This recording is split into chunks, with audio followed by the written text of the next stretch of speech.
اس وقت ہم اس مبارک پتھر کے پاس موجود ہیں. پتہ نہیں اس کو پتھر کہنا بھی مناسب ہوگا کہ نہیں، کیونکہ دکھنے میں تو یہ آپ کو پتھر لگ رہا ہوگا، لیکن یہ صرف پتھر نہیں ہے. ایک بار آپ تہجد کے وقت شاہ قطب اعظم رحمۃ اللہ تعالی علیہ رات کے اندھیرے میں گھر سے باہر نکلے اور پیر پہ ٹھوکر لگی، تو آپ نے کچھ اس طرح ارشاد فرمایا کہ کیا معلوم پتھر ہے، کنکر ہے، لوہا ہے، یہ لکڑی ہے، یہ نہ جانے کیا ہے. یہ کہہ کر آپ تو نماز کے لیے تشریف لے گئے، مگر جس چیز سے آپ کو ٹھوکر لگی تھی، جس پتھر یا جس زمین کے اس حصے سے آپ کے قدم لگے تھے اور آپ نے زبان سے 5 جملے ادا کیے.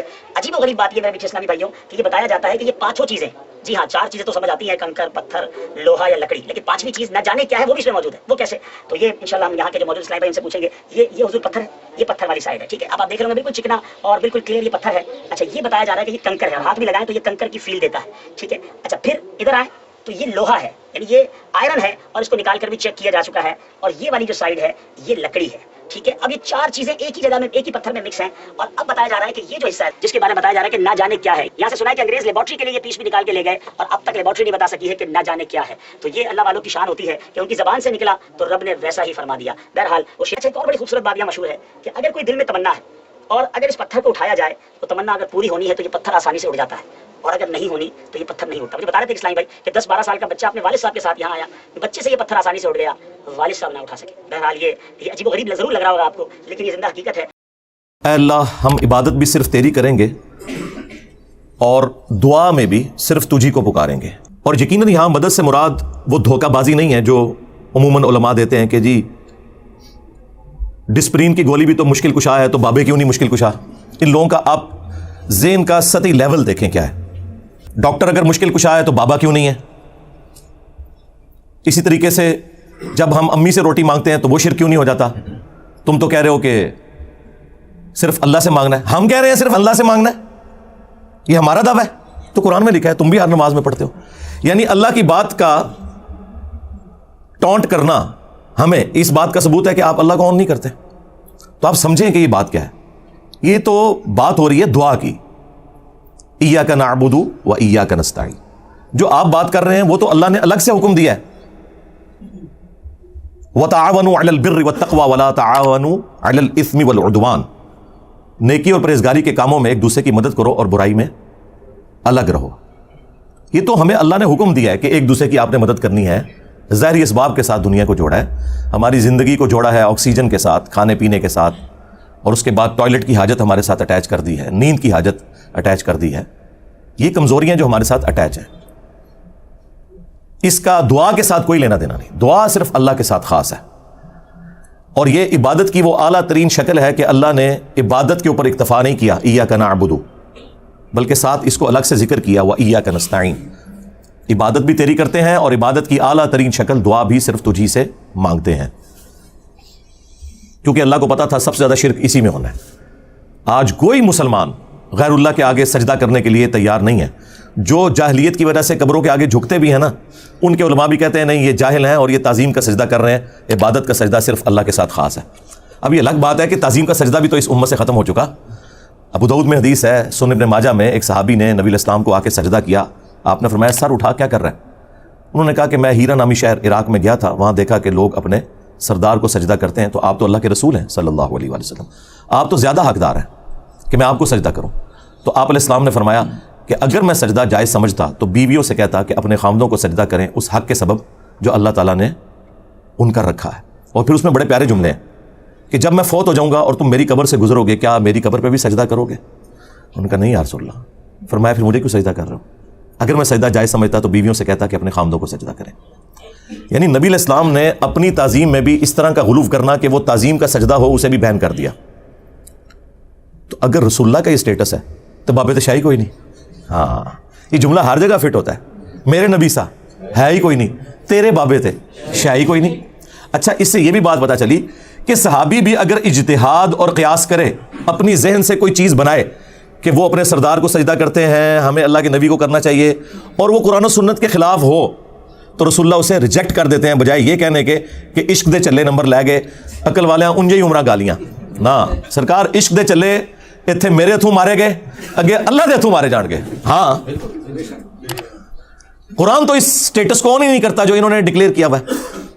ان کا علم سے کوئی واسطہ نہیں، اس لیے کہتے ہیں علم بس کریو یار. انہیں پتہ ہے علم ہماری موت ہے، اور علم جو ہے نا وہ آپ کو بتاتا ہے کہ یہ ہے رحمانی توحید، اور جو انہوں نے کلیم کی ہے وہ ہے شیطانی توحید. جو بابوں کی توحید ہے وہ ہے شیطانی توحید، اور جو پیغمبروں کی بتائی ہوئی توحید ہے وہ رحمانی توحید. یہ ہے اصل میں ڈفرنس. یہ جو کلیم کرتے ہیں نا کہ جی وہ شیطانی توحید اور رحمانی توحید یوں نہیں یوں ہے، تو وہ ہم آپ کو بتاتے ہیں کہ اللہ اور مخلوق کے درمیان واسطہ، وسیلہ، ہدایت پہنچانے کا صرف پیغمبر ہوتے ہیں. جو پیغمبر تعلیمات بتائیں گے وہ رحمانی ہوگی. پیغمبروں کے سوا جو کوئی بھی اور بندہ، خواہ وہ پیغمبروں کے نام کے اوپر دھوکہ دے، وہ شیطانی تعلیمات ہوں گی اگر وہ پیغمبروں سے ٹکرائیں گی. ہاں اگر پیغمبروں کی تعلیمات کے مطابق ہے اور اس کو وہ ایکسپلین کرتا ہے مختلف مثالیں دے کر تو وہ جائز ہے، لیکن بالکل اس کے اپوزٹ رزلٹ نکالنا، یعنی آیت تو پڑھنا ایاک نعبد و ایاک نستعین، اور اس کی تفسیر میں لکھنا کہ یا علی مدد بھی ثابت ہوتا ہے، عبد القادر جیلانی کو پکارنا بھی ثابت ہوتا ہے، یہ تو بالکل 180 ڈگری رزلٹ ہے نا. اور یہ تو صراحتاً شرک ہے. وہ بالکل واضح قرآن میں آیت ہے. کہتے ہیں جی آپ نے یہ تو بتا دیا کہ صرف اللہ ہی سے دعا مانگیں گے، اللہ کے سوا کسی اور سے دعا نہیں مانگیں گے. یہ کہاں لکھا ہوا ہے؟ جی لکھا ہوا ہے. پہلے زمانوں میں نہیں لکھا ہوا تھا. پہلے آپ کے اوپر کوئی اللہ نے ایسی چیز مسلط نہیں کی تھی جو آپ کے ان شیطانی وسوسوں کا علاج کرتی. اب اللہ نے مسلط کر دی ہے. لکھا پرانا ہی ہوا تھا، نکالا میں نے.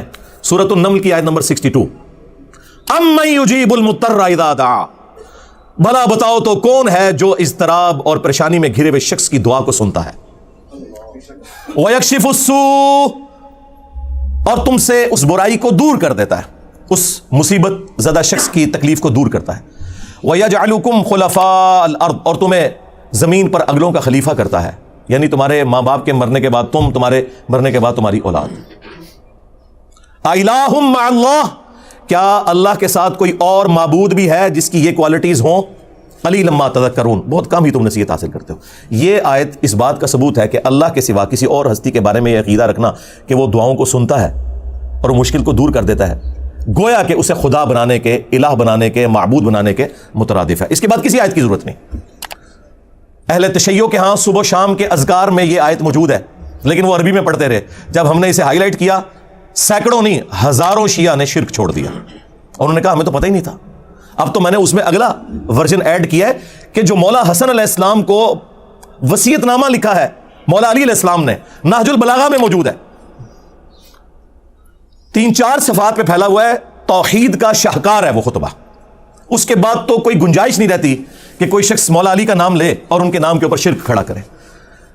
انہوں نے اپنے بیٹے حسن ابن علی کو کہا کہ بیٹا تم اس کی اولاد ہو جس نے ان قریب مر جانا ہے. اکیلا زندہ رہنے والا صرف اللہ ہے.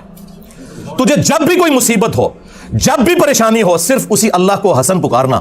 اور میرے بیٹے حسن یاد رکھنا، اللہ کا دربار وہ درگاہ ہے جس نے اپنا کوئی دربان بھی مقرر نہیں کیا. تم ڈائریکٹ اللہ سے مانگو. اگر مولا علی مولا حسن کو نہیں کہہ رہے کہ منو وچ پا میں وسیلہ اور توسل تے باقی سارے بابے تے شاہی کوئی نہیں.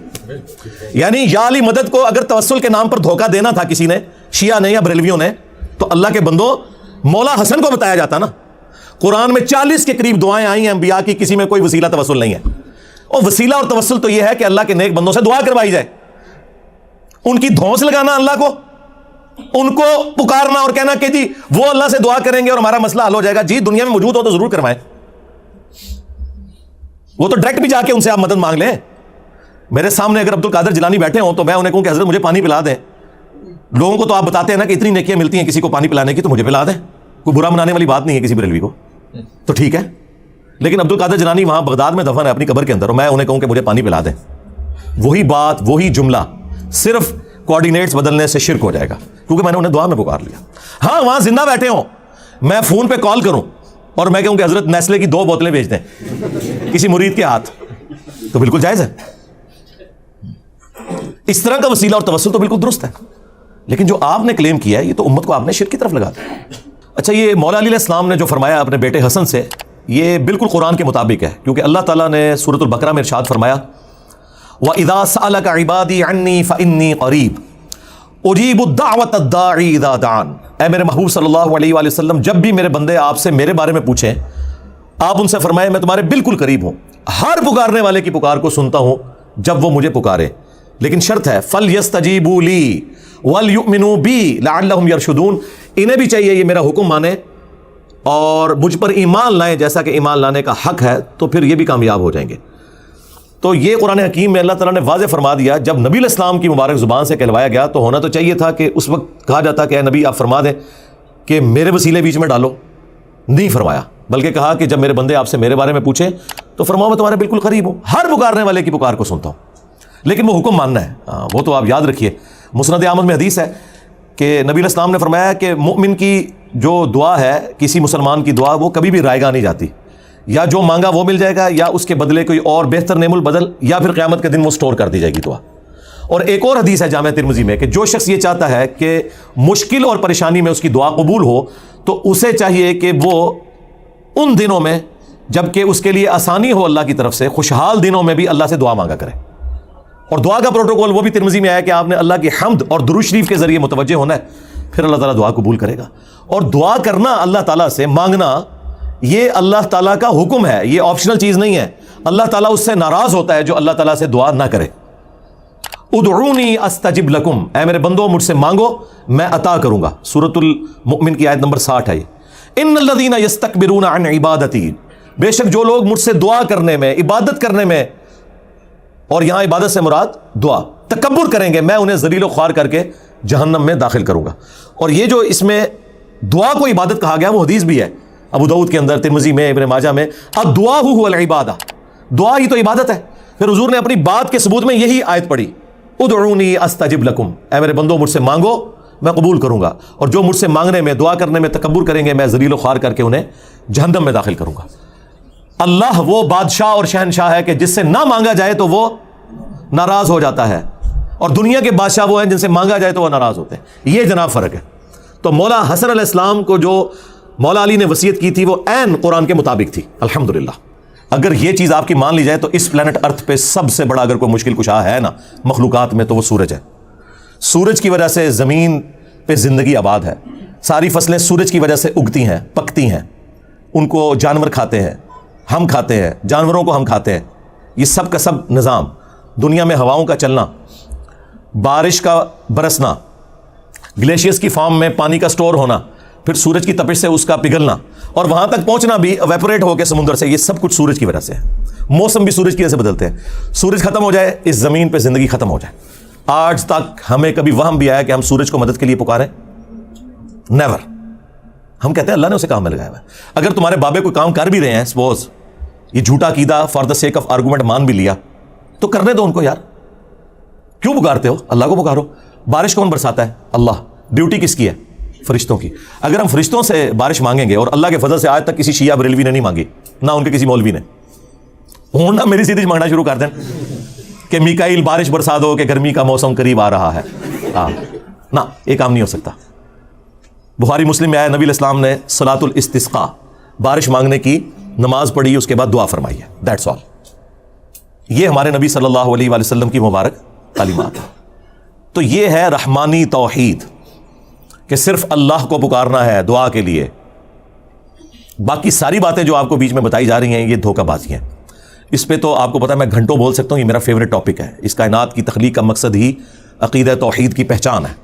تو میں نے وقتاً فوقتاً مختلف ویڈیوز ریکارڈ کروائی ہیں۔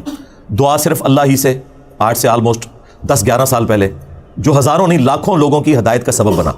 لوگ مجھے کہتے ہیں دوبارہ ریکارڈ کروائیں، میں کہتا ہوں نا، اس وقت جو میری کیفیت، جو سوز و گداز تھا وہ مجھے ہی پتا ہے، تو اسے دوبارہ ریکارڈ کرانے کی ضرورت نہیں ہے۔ ویسے میں نے اس سے بہتر فارم میں مختلف اوقات میں ویڈیوز ریکارڈ کروائی ہیں۔ توحید سے متعلق 10 دھوکے، یہ میری HD ریکارڈنگ ہے جو بعد میں ایک ایک ریفرنس لگا کے 5 دھوکے یہ قرآن سے دیتے تھے امت کو، اور 5 احادیث سے اپنے بابوں کو پکارنا ثابت کرنے کے لیے میں نے بالکل موتیوں کی طرح ایک ایک چیز واضح کر کے کلیئر کیا اسے۔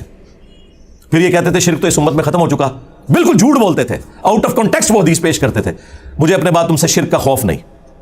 وہ پھر میں نے ایڈریس کیا اسی نام سے، مجھے اپنے بعد تم سے شرک کا خوف نہیں، وہ ویڈیو آپ دیکھیں۔ پھر وسیلہ اور توسل کے نام پہ دھوکہ دیتے تھے کہ جی انجینئر صاحب وسیلے کو نہیں مانتے، کون بدبخت ہوگا جو وسیلے کو نہ مانے؟ ہم ہی تو مان رہے ہیں کہ اللہ اور مخلوق کے درمیان وسیلہ پیغمبر ہے، بابے نہیں ہے۔ جدہ لوکی کلمہ پڑھ دے او محمد اور میاں محمد بخش اور، ہاں۔ تو وہ پھر میں نے ویڈیو ریکارڈ کروائی، وسیلہ اور توسل کے نام پر دھوکہ، نام وسیلے کا یوز کرتے ہیں اور پکارتے ہیں ڈائریکٹ بابے کو، استغاثہ کرتے ہیں، استعانت کو وسیلے کا نام دیا ہوا انہوں نے۔ بھائی زیادہ سے زیادہ وسیلہ یہ ہو سکتا ہے کہ اے اللہ تجھے تیرے نبی کا واسطہ، یا اس کا بیسٹ ورژن جو ہے وہ یہ ہے کہ اے اللہ جو تجھے اپنے نبی سے محبت ہے، ان کے اہل البیت سے محبت ہے، ان کے صحابہ سے محبت ہے، اس محبت کا وسیلہ تجھے پیش کرتا ہوں, میرا یہ مسئلہ حل کر دے. تو یہ تو بالکل درست ہے. اللہ کا اپنے پیغمبروں سے محبت کرنا یہ اللہ کی صفت ہے, اور اللہ کی صفات کا وسیلہ اس کے اسماء کا پیش کیا جا سکتا ہے. وَلِلَّهِ الْأَسْمَاءُ الْحُسْنَى فَادْعُوهُ بِهَا. لیکن اس کی بنیاد پہ ڈائریکٹ بابا پکارنا شروع کر دیا آپ نے. تو یہ ہے شیطانی توحید. وہ کہتے ہیں جی ہم وسیلہ اس لیے ڈال رہے ہیں کہ اللہ نے حکم دیا ہے سورۃ المائدہ میں کہ ایمان والو وسیلے کو اختیار کر لو. اوے وسیلہ بھی پھر پنجابی کا تو نہیں ہوگا نا, وہ اللہ کا بتایا ہوا وسیلہ ہوگا نا, نیک اعمال کا وسیلہ, اللہ کے پیغمبروں کا وسیلہ, کہ ان کے ذریعے آپ نے اللہ تک پہنچنا ہے. پھر آپ کو دھوکہ دیتے تھے, او جی قرآن میں تو غیر اللہ کو مدد کے لیے پکارا گیا ہے, صبر اور نماز کے ذریعے مدد چاہو. او یار یہ بھی تم نے غلط پڑھا, صبر اور نماز کو مدد کے لیے پکارو یہ لکھا ہوا ہے کیا قرآن میں؟ یا وَاسْتَعِينُوا بِالصَّبْرِ وَالصَّلَاةِ, صبر اور نماز کے ذریعے مدد مانگو. یہاں بھی وسیلہ ہے, ڈائریکٹ پکارنا نہیں ہے. آج تک کسی بیوقوف نے بھی کہا المدد یا نماز, المدد یا صبر. تو غیر اللہ سے مدد کہاں آ گئی؟ اس میں تو ساتھ ہی پڑھ لو ان اللہ مع الصابرین, بے شک اللہ صبر کرنے والوں کے ساتھ ہے. مدد اللہ ہی کی ہے. جو صبر کرے گا, نماز پڑھے گا, اللہ اس کی مدد فرمائے گا.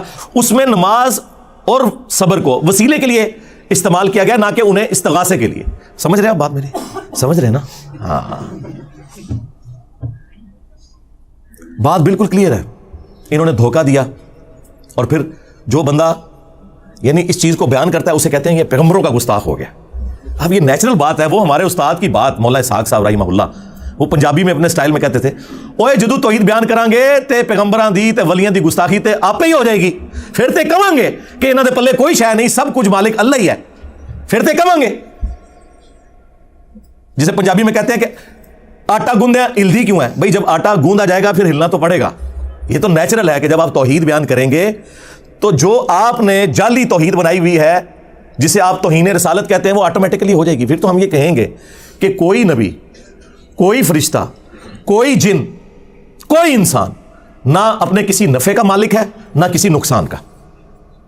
اگر کوئی کہتا ہے کہ یہ سٹیٹمنٹ غلط ہے تو اسے الٹ کرے, تو وہ سٹیٹمنٹ پھر درست ہونی چاہیے کہ ہر انسان, ہر نبی, ہر فرشتہ نعوذ باللہ اپنے ہر نفع اور نقصان کا مالک خود ہے اللہ کے مقابلے پر. یہ بولنا ہوگا ساتھ, کیونکہ اللہ کے ساتھ میں کمپیئر کر کون بولے گا.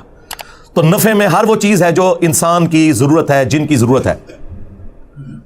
ہر انسان, خواہ پیغمبر ہو یا عام انسان, کھانا پینا اس کی ضرورت ہے, آکسیجن اس کی ضرورت ہے, نیند اس کی ضرورت ہے, ٹوائلٹ جانا اس کی ضرورت ہے. آپ تو کہتے ہیں نا کہ فلانے بابے نے سمندر روکا ہوا ہے, کوئی بابا اپنا پیشاب بھی نہیں روک سکتا, اپنا سانس بھی نہیں روک سکتا. ویل مچھلی تو 1.5 گھنٹے تک سانس روک سکتی ہے, بابا نہیں روک سکتا. کہتے ہیں جی اللہ چاہے تو. اوے اللہ کہاں سے بیچ میں آ گیا بھائی؟ اللہ کو تم کہاں سے مانتے ہو؟ اللہ نے چاہا نہیں اور تم خود سے کہہ رہے ہو کہ اللہ چاہے. وَلَا تَقُولُوا عَلَى اللَّهِ إِلَّا الْحَقِّ, اللہ پر کوئی ایسی بات نہیں کر سکتے جو حق پر مبنی نہ ہو. آپ کے چاہنے سے اللہ نے نہیں چاہنا, اللہ نے خود چاہنا ہے.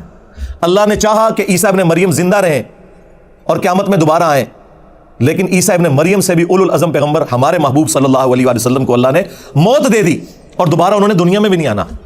اگر میری مرضی چلتی تو میں تو اللہ سے کہتا کہ میرا پیغمبر قیامت تک زندہ رہے. تو اللہ نے میری مرضی چاہنی ہے یا تمہاری مرضی چاہنی ہے؟ یہ اللہ کے فیصلے ہیں. اللہ نے چاہا کہ عیسیٰ ابن مریم بغیر باپ کے پیدا ہوں اور یہ ان کے لیے معجزہ ٹھہرے, لیکن ہمارے پیغمبر کو اللہ تعالیٰ نے اس طرح نہیں پیدا کیا. تو کیا اب ہم زبردستی نبی علیہ السلام کے والد محترم سیدنا عبداللہ رضی اللہ تعالیٰ عنہ علیہ السلام کا انکار کرنا شروع کر دیں صرف کرسچنز کو خاموش کروانے کے لیے؟ یہ کرسچن جو مشنریز ہیں نا, وہ یہ 3-4 سوال لکھ کے نا وہ بھی مناظرے اور مبالغے کرتے پھرتے ہیں, دسو جی تہاڈا نبی افضل ہے کہ ساڈا نبی افضل ہے. تو ان کو بھی 3-4 باتیں رٹائی ہوئی ہیں لوگوں نے. اس طرح کر کے اللہ کی مرضی کے اوپر اپنی مرضی ڈالنا, یہ شیطانی توحید ہے. رحمانی توحید وہ ہے جو پیغمبر بتائیں گے. اور پھر آپ اکثر ان علماء سے سنیں گے, ایک بہت بڑے بریلوی عالم ہیں ڈاکٹر اشرف آصف جلالی صاحب, میں ان کی بڑی عزت کرتا ہوں ماشاءاللہ, بعض چیزیں ان کی بڑی ایکسٹرا آرڈنری ہیں, لیکن وہ سال میں ایک دفعہ توحید کانفرنس کرواتے ہیں اور اس کانفرنس میں صرف توحید بیان نہیں ہوتی, باقی سب کچھ بیان ہوتا ہے. اور وہ توحید کانفرنس یہ نہیں کہ وہ بتائیں کہ توحید کیا ہے, توحید کانفرنس ان کی یہ ہوتی ہے کہ ہم جو بزرگ بابوں کو بیچ میں ڈالے ہوئے ہیں اور ان کو ہم نے جو مشکل کشا بنایا ہوا ہے نا, اے بھی ثابت ہے. ہاں سمجھ آئی؟ تو وہ توحید کانفرنس نہیں ہے, وہ شیطانی توحید کانفرنس ہے. رحمانی توحید کانفرنس وہ ہے جو قرآن و سنت سے بیان ہو. اچھا پھر ان کے پاس ایک ہی بہانہ ہے جو تمام مولوی آپ کو بریلوی ہوں شیعہ ہوں ریپیٹ کرتے ہوئے نظر آئیں گے، او جی شیطان نے بھی پیغمبر کی تعظیم کرنے سے انکار کر دیا تھا، تو لہذا جو پیغمبر کی تعظیم نہ کرے وہ شیطانی توحید پہ ہے۔ پہلے تو ہم آپ کو پھکی نہیں پھکا دیتے ہیں، ہاں اگلا ورژن اینٹی وینم الزامی جواب، کہ اگر تعظیم وہ ہے جو ان کے ماننے والے کلیم کر رہے ہیں تو پھر تم 2.25 ارب کرسچنز کے کہنے کے اوپر عیسیٰ ابن مریم کو اللہ کا بیٹا مان کر ان کی تعظیم کیوں نہیں کرتے؟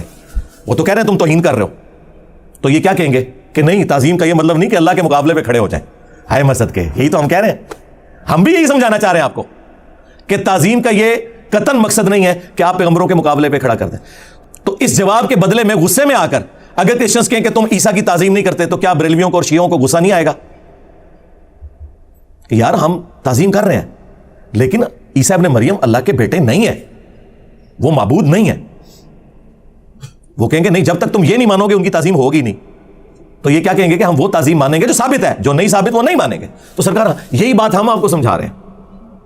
اب آپ آ جائیں اس شیطانی توحید جس کو آپ کہہ رہے ہیں جو رحمانی توحید ہے، اور اسے خام خواہ آپ نے شیطان کے کھاتے میں ڈالا ہوا ہے کہ شیطان نے پیغمبر کی تعظیم کرنے سے انکار کر دیا تھا، اور ایک تو مولانا صاحب نے مجھے ٹانٹ کرواتے ہوئے یہاں تک کہا کہ جی انجینئر صاحب کل کو یہ کہیں گے کہ جو شیطان نے کہا تھا کہ اللہ کے جیسا ہے ہی کوئی نہیں، آدم تے شاہ ہی کوئی نہیں۔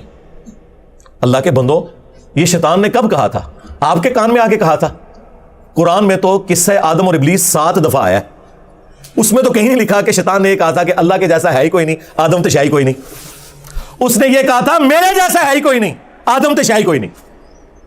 اس نے آدم علیہ السلام کے مقابلے پہ بابا کھڑا کر لیا تھا جو تم لوگ کرتے ہو، وہاں وہ بابا خود تھا، یہاں تم نے اپنے بابے کھڑے کیے ہیں، کبھی کسی بزرگ کو کھڑا کر لیتے ہو، کبھی کسی امام کو کھڑا کر لیتے ہو، اور کبھی نعوذ باللہ زبردستی کسی پیغمبر کو لا کے کھڑا کر دیتے ہو۔ پیغمبروں کا کوئی قصور نہیں، تمہارا قصور ہے۔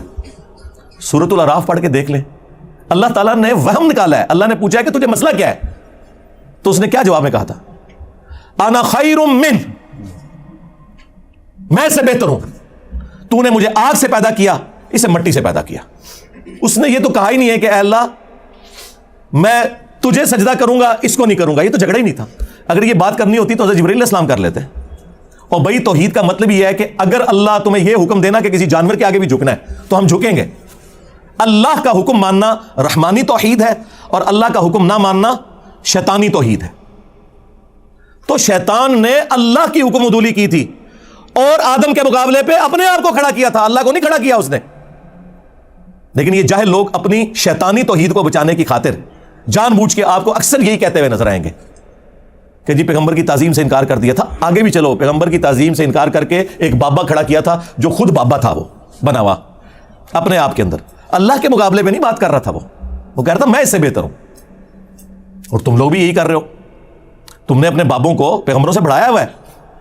جب ایک بابا کہتا ہے کہ لوائی اعظم من لوائی محمد بایزید بستامی، اور تم لوگ اسے ڈیفینڈ کر رہے ہو، تذکرۃ الاولیاء میں فرید الدین عطار بھی اسے ڈیفینڈ کر رہا ہے اگر انہوں نے لکھی ہے۔ یہ تو خیر ہم ایک ٹن حسن ظن رکھ رہے ہیں، ہمیں تو یقین ہے کہ یہ پیچھے ہی سارا کام بگڑا ہے۔ اور کشف المحجوب میں سبحانی ما اعظم شأنی کو وہ ڈیفینڈ کر رہے ہیں کہ میں پاک ہوں، میری شان بڑی بلند ہے، اور قیامت کے دن میرا جھنڈا محمد کے جھنڈے سے بھی بڑا ہوگا، اور محمد اور تمام انبیاء میرے جھنڈے کے نیچے ہوں گے، اور میں یہ قسمیاں کہتا ہوں نعوذ باللہ، اور لعنت آ تیرے عقیدے اوپر، تنو کھنگن نہیں دینا کسی نے، تو قسمہ چگنا پھرنا ہے۔ وہ کہتا نہیں وہ اللہ ان کے منہ سے بول رہا تھا۔ توبہ توبہ توبہ، یہ ہے وہ شیطانی توحید کہ اللہ جو ہے وہ بابوں کے منہ سے بولتا ہے، اور اللہ تو پیغمبروں کے منہ سے نہیں بولتا۔ وما ينطق عن الهوى ان هو الا وحی یوحى، یہ اپنی خواہش نفس سے کچھ نہیں کہتے، یہ وہی کہتے ہیں جو اللہ انہیں وہی کرتا ہے، منہ سے بولتا نہیں ہے۔ تو انہوں نے کئی ایک دھوکے مشہور کیے ہوئے تھے، اللہ کے فضل سے میری ویڈیوز نے ان کے سارے دھوکے ہمیشہ کے لیے ختم کر دیے۔ اب ان کے پلے کوئی شے نہیں، اب صرف ان کے بابوں کی میمز بنے گی، بس ختم۔